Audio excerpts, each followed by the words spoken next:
1925 June മാസത്തിൽ ജിയോർജിയോ polio രോഗത്തിന് ഇരയായി.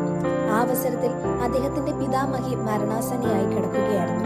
തന്മൂലം അദ്ദേഹം സ്വന്തം കാര്യം അവഗണിച്ചു. ഡോക്ടർമാർ രോഗമെന്തെന്ന് കണ്ടുപിടിച്ചപ്പോൾ ചികിത്സിച്ച് സുഖപ്പെടുത്താൻ പറ്റാത്തവണ്ണം സ്ഥിതി ഗുരുതരമായി കഴിഞ്ഞിരുന്നു. അദ്ദേഹം പരിചരിച്ചിരുന്ന പാവങ്ങളായ രോഗികളിൽ നിന്നാണ് ഈ രോഗം പകർന്നതെന്ന് ഡോക്ടർമാർ കണ്ടുപിടിച്ചു. ജൂലൈ 4-ാം തീയതി 24-ാമത്തെ വയസ്സിൽ ജിയോർജിയോ ഫ്രസാറ്റി നിര്യാതനായി. ശവസംസ്കാര ശുശ്രൂഷയിൽ ജിയോർജിയോയുടെ പ്രവർത്തന രംഗങ്ങളുമായി ബന്ധപ്പെട്ട രാഷ്ട്രീയ നേതാക്കളെയും വിശിഷ്ട വ്യക്തികളെയും കുടുംബാംഗങ്ങൾ പ്രതീക്ഷിച്ചിരുന്നു.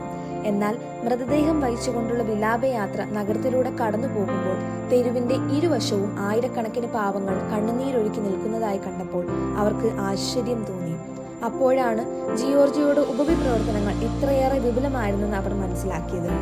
ആ യുവാവിന്റെ നിര്യാണത്തിൽ ദുഃഖിച്ചവരിൽ അധികം പേരും 7 വർഷക്കാലമായി അദ്ദേഹത്തിന്റെ നിസ്വാർത്ഥമായ സേവനങ്ങളുടെ ഫലം അനുഭവിക്കാൻ ഭാഗ്യമുണ്ടായ പാവങ്ങളും ദുഃഖിതരുമായിരുന്നു. കഷ്ടപ്പാടുകൾ അനുഭവിച്ചുകൊണ്ട് തങ്ങൾക്ക് വേണ്ടി പ്രവർത്തിക്കുകയും തങ്ങളിൽ ഒരുവനെ പോലെ ജീവിക്കുകയും ചെയ്ത വിശുദ്ധനായ ആ യുവാവും ഇത്ര വലിയ കുടുംബത്തിൽപ്പെട്ടവനും ആദരണീയനുമാണെന്ന് മനസ്സിലാക്കിയപ്പോൾ അവർക്ക് അത്ഭുതം തോന്നി.